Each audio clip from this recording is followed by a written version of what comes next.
Right. And it sounds to me from you two guys that it did exactly what it said it was going to do in the trailer. Or as the last guy said, it does what it wants to do. Ooh, fun! Just grab the guy. Hey, what is...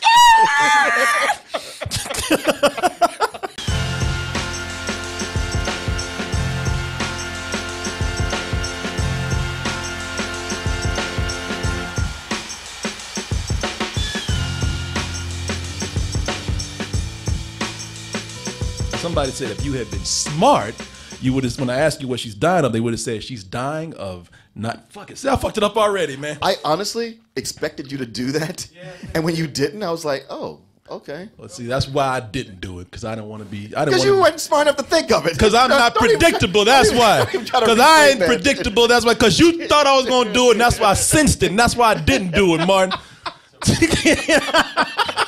That's why I didn't say it, Martin. I don't want you to predict all these shirts and caps and backpacks and dtmerch.com. Since we on the subject right now, we do have our Christmas shirt coming up pretty soon. That's being made right now, so look for that at some point. But for right now, hey, you know, Kennard, when you and your girl have a little baby, you know, you can go ahead and get this baby toasted shirt right here for the little crumb in your life. Phone cover, you know, teenagers, boy. When you have a teenager, they're gonna be all on the phone. Hopefully, you're going to have one anyway, goddammit. You're going to have a baby. And one day they'll be a teenager. They're going to be all on the phone, and we're still going to be around, Martin. So you can go ahead and get them that phone cover right there. Well, you know what? For all the veterans who protected us against Nazi zombies out there, we appreciate your service. Thank you so much. And we're going to honor you by having people talk about this movie, Overlord, on Stardust. Now, Kennard and myself, we enjoyed this very much. And Kennard even went as far as to give it full price. Well, my stupid ass gave it a stinky old matinee. Don't hurt me, Kennard. You understand. I make good points, right? Look at flinching and shit. You really do freak me out when you flinch. I'm just not used to it. It's like they took Kennard's head from back in the day and put it on somebody else. You're like a Nazi experiment, man. Let's hear what the other people on Stardust have to say about this film. Did they like it as much as we did? Well, we're going to see. But before we do that, I want to tell you how to start sharing your own opinions on Stardust. And you can do so by, first of all, getting the movie scared the shit out of him, by first getting the app for your iPhone, for your Android. But make sure you get it through our link, stardust.app.link/Double Toasted. Always remember to tag us at Double Toasted when you're there. And, well, Corey, I got it. What I'll do with it? Well, you're going to see a little button right there, a little record button. You get 30 seconds to share your opinion about a movie, TV show, even a trailer. Tell everybody how much you hate it. Tell everybody how much you love it. And you'll become an internet influencer. Who doesn't want to be that? We had that one guy in here who said, that's stupid. You remember that? Yeah. A dude from Sweden? Why would anybody want to do that? Ben Schuyler Hill. He looks like he was thrilled by this, but then he says, I wasn't impressed with the trailer, but this exceeded my expectations. It does exactly what it wants to do. Overlord! Oh my gosh, that was so much freaking fun! It is violent. It is scary. Like me. It is so exciting. Yes, it's not that original. It feels like a blend of a lot of different things that you've seen before, but it blends them together in such a way where there's still a lot of really fresh, fun moments, and I was surprised at how much I really liked the characters who grew to feel for them in a lot of different moments. What did you think? It was gory, and I got exactly what I wanted. You heard it here. I thought he was going to buy me. Get the fuck off me, man. Yeah. I'm trying to drive. Well, as you can see, that's one impression right there. That's oh my God. Just open the door and push him out. Sorry.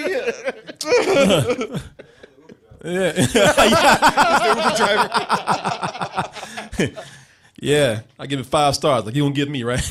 Let's see. Let's go to our next reaction. And that reaction right there was pretty much in agreement with what we were saying there, Kennard. I think a lot of people are coming out because this started. I had a trailer where they were like 94% on Rotten Tomatoes, but that shit dropped to 81 now. They don't play that trailer no more. But people were loving this early on. We have, this could either be Jed Ock 372 or Jedo CK 372. I'm going to go with Jed Ock because I like that better. And not as enthusiastic as the guy before. This is 3 out of 5 stars. When I saw the trailer for Overlord, I was so excited to see this movie. In fact, It was like Donny Osmond or something. It was like a 70s album cover. Like a Lego character. It's the hair, yeah. actually went into the theater with pretty high expectations and left slightly disappointed. Now, this is a fun zombie movie to watch, but I guess I just wasn't ready for the direction that this movie was going to take. So overall, it's okay. It's all right, but I think I'd rather watch Resident Evil than this movie. Ooh. Damn. Oh, I do not like that. It sounded like he was nonplussed until the end. But you know what? I'm wondering if he knew what he was getting into, because he says, I do not like the direction this movie took. Right. And it sounds to me from you two guys that it did exactly what it said it was going to do in the trailer. Or as the last guy said, it does what it wants to do. Ooh, fun! Just grab the guy. Hey, what is I don't know, man. I mean, it's hard to like to say that because that you don't know what you're getting, because the trailer puts it all out there. It really does. I don't now tell me something, Martin, with because you brought it up. From Dusk Till Dawn, did they reveal in the trailer what the movie was? No.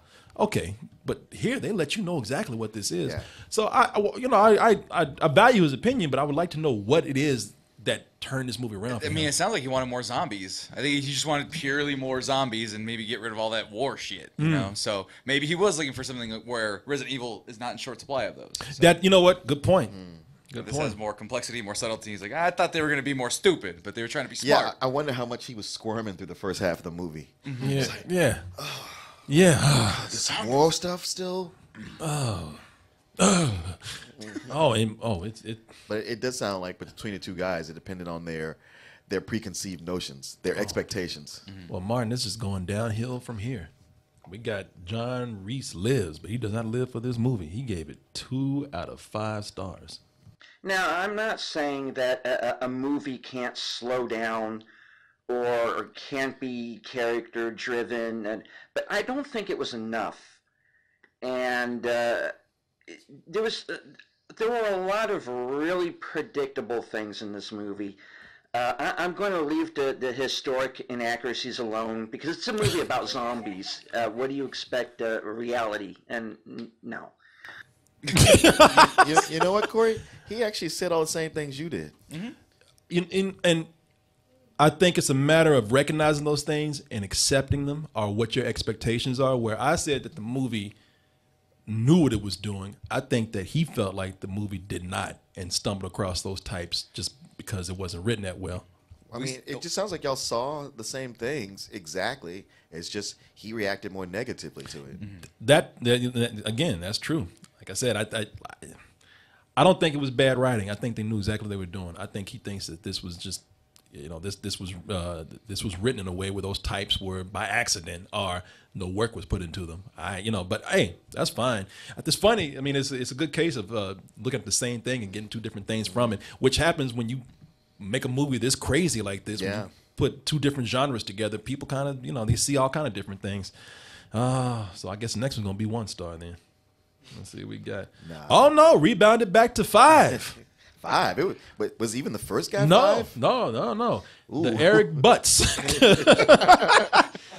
Let's see what he has to say about this, which looks like a very enthusiastic review. So I just got out of Overlord, and it is awesome. There are parts that made me feel like The Thing and everything. She bit him on the face. Movie got him so. This is a great grindhouse exploitation style film. They really pushed with the gore, and the monster stuff was so good, and just super fast paced, relentless, and I'm white knuckle edge of my seat the entire way through. All of my concerns were not worth being concerned about, because this movie was awesome. If you love gruesome, awesome throwbacks like 80s grindhouse, see it. Yeah. So was the movie awesome? Martin, Might have been awesome. It might have been awesome. No, it wasn't awesome. It was awesome. We've seen a lot of movies do what this movie did, and that's the lesson I think a lot of people should take from. When I say it doesn't get goofy like the movie Grindhouse did, this is what they were aiming for with something like this. This is actually doing, because what it did was it said, we're going to take some things that you recognize from a Grindhouse film, but we're not going to make it a whole gimmick. That's why I appreciate this movie for what it did, and I'm glad that for the most part, I'm glad a lot of people are enjoying this film because a lot of people worried about it because they said that at one point this was going to be a Cloverfield sequel. Oh, good Lord! And unless I missed something, because I didn't stay past, I didn't wait for a stinger or something like that. Unless they put something in the trailer or something in the movie like a stinger or something that I missed, a Cloverfield monster, Well, that lore is so crazy and stupid in the first place. Like half of it has to do with soda. So unless there was like a soda ad in the back of this that links to 1925, which also goes into 2007 when the monster came, it probably doesn't link up. And that's what people were saying, that it actually doesn't link up. You know what they were trying to do, and I'm glad they didn't do it here, is that they were trying to say that now that you had that Netflix movie, the Cloverfield Paradox or whatever, this might be a slight spoiler for people. So if you want to listen, don't listen. If you don't want to listen, don't listen. But it's they're saying that now it has to do with these paradoxes bringing in time travel, this tear in dimensions and shit. So because this could be an alternate timeline type of thing, you think? Yeah, because there is a source of power here that could be linked back to the source of where the Cloverfield monster came from and all this kind of stuff. So sure, it's the Tesseract. Yeah, they can do anything. They can do anything. Exactly. So essentially, he's opening the door. So in case this does well, then he can be like, "Oh yeah, it's totally part of it." Instead of Paradox, which had the name on it, and it's like, "Oh shit, nobody really likes that one." No, Cloverfield monster, Hitler and shit. Didn't we make that? I made that. Actually, we did. Yeah, you did. I was like, I've made a Cloverfield monster with a Hitler mustache before. That's something I photographed for money. All right. Let's see. If you got something to say about this movie or any other movie out there, get the app today. Get it for your iPhone, get it for your Android, and get it through our link, stardust.app.link/Double Toasted. And remember to tag us at Double Toasted.